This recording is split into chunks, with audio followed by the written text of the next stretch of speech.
There's a number sitting quietly in the back of most people's minds, not their salary, not their savings, a different number, the one on their credit card statement, the one they glance at and then look away from just as fast. I used to do the same thing. In this video, you're going to learn the 6 mistakes almost every beginner makes with credit cards, mistakes that could be costing you hundreds, thousands, maybe even tens of thousands of dollars over your lifetime without you ever realizing it. Stay with me until the end, because the last one on this list is the one that costs the most, quietly, over the longest stretch of time. Nobody sat me down and explained what a credit card actually was. Nobody told me it wasn't free money. I just knew it let me buy things I didn't quite have yet, and that felt like enough of an explanation at the time. It wasn't. So today, I want to walk you through these 6 mistakes, not to scare you, just to hand you something I wish someone had handed me, years before I learned it the hard way. If topics like this are useful to you, make sure you're subscribed, because this is exactly the kind of practical, honest financial content this channel is built around. Let's start with mistake number 1, carrying a balance. Here's the thing. Nobody explains clearly enough, not when they hand you that first card, not when you're standing there signing up for it because it came with a free t-shirt or 10% off your purchase.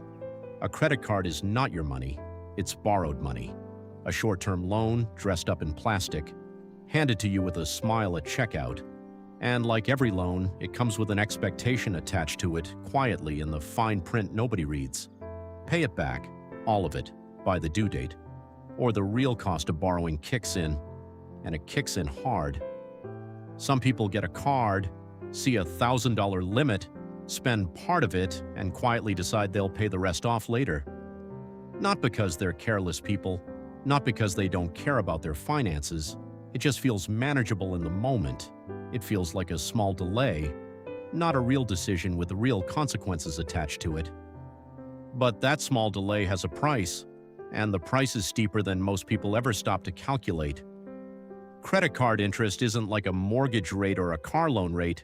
It's not designed to be reasonable. It sits at 15, 20, 25%, sometimes even higher depending on the card and your credit profile. Think about that number for a second. Really sit with it. If someone offered you an investment guaranteed to return 20% a year, every single year, no exceptions, you'd assume it was a scam. You'd tell your friends to stay away from it. And yet plenty of people pay a bank that exact percentage, month after month, year after year, without ever framing it that way in their own head. I think about it differently now than I used to. Every dollar of interest I pay is a dollar that funds someone else's free flight, someone more careful than I was being in that particular moment. That reframing changed something for me genuinely. It made the cost feel personal instead of abstract, instead of just a number on a page I'd glance at and forget. Here's what actually works, and it's simpler than it sounds. Pay the full balance, every single cycle without exception. Automate it if you possibly can. So willpower never has to enter the equation on a random Tuesday when you're tired and distracted and the payment slips your mind. And never spend past what's already sitting in your account, ready and waiting to cover it completely. A credit limit is not a budget. It's just a number a bank is willing to risk on you, based on their own calculations, not yours. The people who carry balances aren't usually reckless. That's the part that surprises people most when I explain it.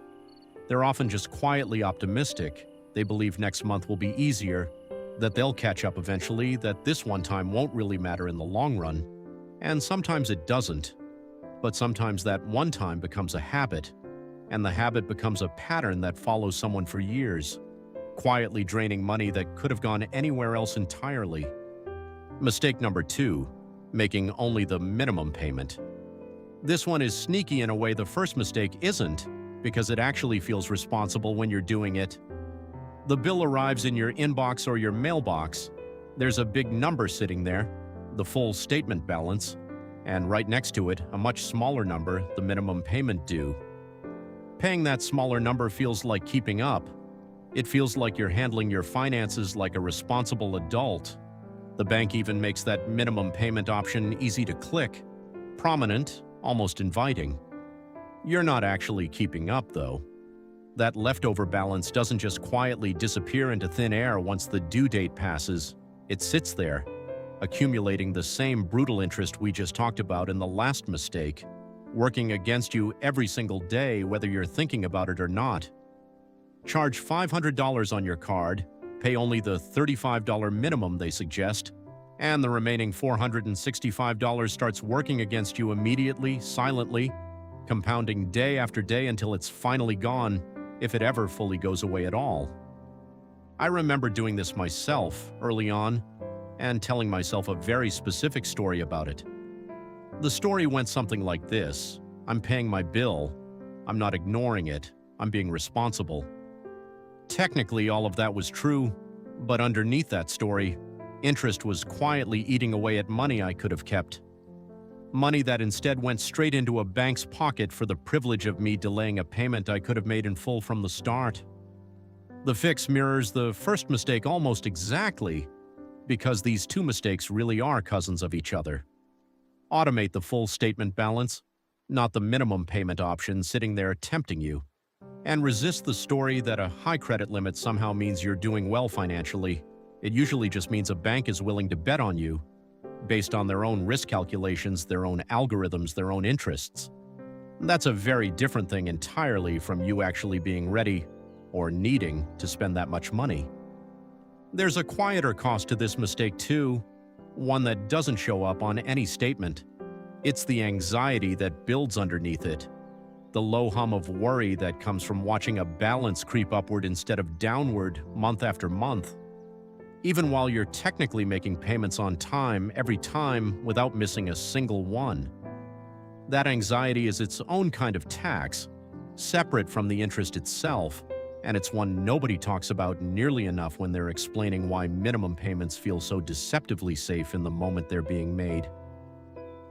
Mistake number 3, using too much of your available credit.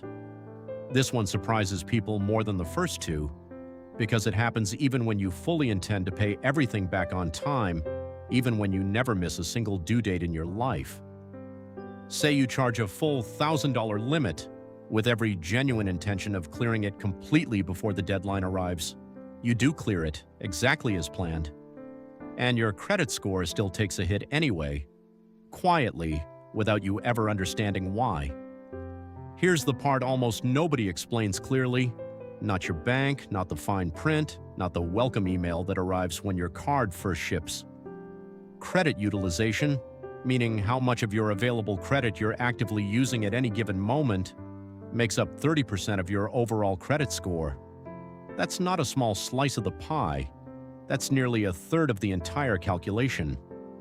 Lenders like to see utilization sitting comfortably under 30%.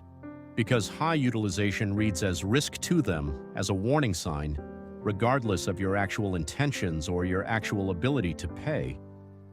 The detail almost nobody explains is this, and it's the one that trips up even careful people. It's not your due date that gets reported to the credit bureaus, it's your statement closing date. A completely different date entirely, one most people don't even know exists until someone finally points it out to them. So even if you pay everything off well before the actual deadline, if your balance happened to be high on that specific closing date, that high number is exactly what shows up on your credit report, frozen in place, as though it's the full story. I learned this one the hard way myself, back when I was still figuring out how any of this actually worked. I paid off a large purchase in full right before the due date, feeling proud of myself for handling it responsibly, and then I watched my score dip anyway, for reasons I genuinely couldn't understand at the time, until someone finally explained the difference between a statement date and a due date to me, months later, almost as an afterthought. Know your statement date, write it down if you have to, set a reminder, whatever it takes to actually keep it in mind. Keep your balance modest around that specific point in the cycle, even if you're fully capable of paying it all off later, even if the money is sitting right there waiting. That single piece of timing knowledge, small and almost bureaucratic sounding, quietly protects a score that affects far more of your financial life than most people ever realize. Your interest rates on future loans, sometimes your insurance premiums, sometimes even whether an apartment application gets approved. Let me tell you about two people. Not because their story is dramatic, but because it isn't. And that's exactly the point I want you to sit with. Call them Marcus and Elena. Both got their first credit card around the same age, somewhere in their early 20s, still figuring out what adulthood even meant financially. Similar starting limits, similar starting points. Nothing separated them at the beginning. Nothing you could have pointed to and said, this one's going to end up somewhere different than that one. Marcus fell into the first three mistakes almost immediately, the way most of us do without ever meaning to, without ever deciding to. He carried a small balance most months, telling himself he'd catch up eventually, next paycheck, next month, always just slightly ahead of where he currently stood. He paid whatever minimum was highlighted on the bill, because that's the number the page draws your eye toward, the number that feels like the responsible choice in the moment. And he used most of his available limit without ever thinking once about timing, about statement dates, about any of it. Elena did the opposite from the very first week she had her card in hand. Automatic full payments, set up before she ever had the chance to miss one, before the habit of forgetting could even take root. She learned her statement date early, almost by accident from a friend who happened to mention it in passing, and she kept her balance modest around that specific point, even while paying everything off completely before the actual due date arrived. 3 years passed. Nothing dramatic happened to either one of them in that time. No crisis, no single bad decision either of them could point back to and say, that's where it went wrong. Just 3 years of ordinary life, ordinary spending, ordinary bills arriving month after month. But Marcus had quietly paid several $100s in accumulated interest, real money that simply vanished, funding nothing of his own, nothing he'd ever chose or wanted. His credit score sat noticeably lower, specifically because of that utilization pattern, even though he never once missed an actual payment. Elena had paid $0 in interest across those same 3 years. Her score had grown strong enough to unlock better card offers, better loan rates further down the line, even lower insurance premiums in the specific places where credit history quietly factors into pricing without anyone ever fully explaining why. Neither of them made one big choice, one dramatic turning point they could point to later. The entire gap between them came from a handful of small habits, repeating automatically, quietly, month after month. Until 3 years later, the distance between where they each stood had become impossible to ignore, impossible to explain away as luck or circumstance. Mistake number 4, taking a cash advance. A cash advance means pulling actual cash out through your credit card at an ATM or over the counter, treating that card as though it were something it was never designed to be, and it should almost never happen, in almost any circumstance you can imagine. A credit card isn't a debit card wearing a disguise, even though on the surface, in your wallet, they can look nearly identical. Cash advances usually carry their own separate, even harsher interest rate than your regular purchases do, and that interest often starts the moment the cash leaves the machine, with no grace period at all, no buffer, no month to figure things out before the cost begins. There's rarely a genuine everyday situation that actually justifies this. If the cash isn't there, and it's not a real, undeniable emergency, the honest answer is simply not making that particular purchase in that particular moment. I know that sounds harsh when you're standing there needing something, but the math behind a cash advance is some of the worst math in the entire credit card world, and it's worth remembering exactly how bad it is before you're standing in front of an ATM at midnight, convincing yourself it's fine, just this once. Mistake number 5, letting a card go completely unused. This one shows up later in most people's financial lives, quietly, almost without notice, with older cards that get forgotten once something newer and shinier arrives in the mail. It feels harmless when it happens. No debt being added anywhere, no obvious risk sitting on the surface, just a card, sitting in a drawer somewhere, gathering dust, not actively hurting anyone. But zero usage doesn't actively help you either, and that's the part people miss. Lenders have no ongoing signal that you're managing that particular line of credit responsibly, because there's simply nothing for them to observe, no data, no pattern, nothing. Worse, if a card sits unused long enough, the bank may simply close it entirely without warning, without asking your permission first. If that happens to be your oldest card, the one you've had the longest, it shortens your average length of credit history, which makes up around 15% of your overall credit score, a part of your financial history quietly erased, simply because a card sat forgotten in a drawer for too many months in a row. The fix here is small, almost embarrassingly simple once you know it. Put one tiny recurring charge on an old card you don't use daily anymore, $1 or $2. Automatically applied somewhere you already spend money regularly anyway. Pair that with an automatic full payment, and that card stays alive, contributing quietly in the background without ever asking for your attention again, without ever requiring you to remember it exists. If you've made it this far with me, I want to ask you something small before we keep going. Stay subscribed. Not because this channel needs the numbers sitting somewhere on a dashboard, but because these conversations, the honest, unglamorous kind, are going to keep coming, week after week, and I'd rather have you here for them than have you stumble onto this one video and never come back around again. Now tell me something in the comments, honestly. Which of these 6 have you actually done? Not the version you'd say out loud to a friend at dinner, the real one, the one you might not have said out loud to anyone yet. Let's get back to it. Mistake number 6, the one that costs the most, quietly, over the longest stretch of time, using the wrong type of card for your actual life. I see this pattern everywhere, in slightly different shapes each time, but always circling back to the same root cause. Someone opens a checking account, and the bank suggests a credit card almost as an afterthought, tacked onto the conversation so they take it without a second thought, without asking whether it actually fits anything about how they live. Someone stands at a checkout counter, a sales associate offers 10% off in exchange for opening a store card right there on the spot, and they say yes in the moment, caught up in the small immediate reward, then forget about that card completely within a matter of weeks.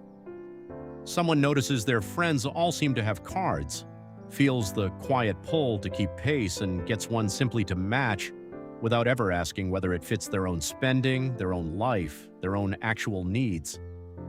None of these choices are catastrophic on their own, taken individually, in isolation. But none of them are intentional either, and intentionality turns out to be the entire game underneath everything else on this list. A credit card is just a tool. Nothing more mystical than that. It's only as valuable as how deliberately you choose it and use it. You don't need an elaborate point strategy for any of this to matter. If you already know you'll spend around $500 in the coming months regardless of which card you use. Choosing a card offering a meaningful bonus for hitting that exact spend threshold means you've essentially been paid for money. You were spending anyway, money that was leaving your account no matter what. If groceries or gas eat up a real share of your monthly budget, month after month, a card offering higher cash back specifically in those categories adds up in ways that feel small in any single month and genuinely significant across a full year. The deeper lesson underneath all 6 of these mistakes is really just one lesson: wearing 6 different outfits, showing up in 6 different disguises depending on the moment you happen to catch it in. Passive use of a credit card, accepting whatever gets suggested to you, paying whatever number the bank happens to highlight, letting a card sit forgotten somewhere, spending simply because a limit allows it, costs you quietly, invisibly for years, without ever announcing itself clearly enough for you to notice in the moment.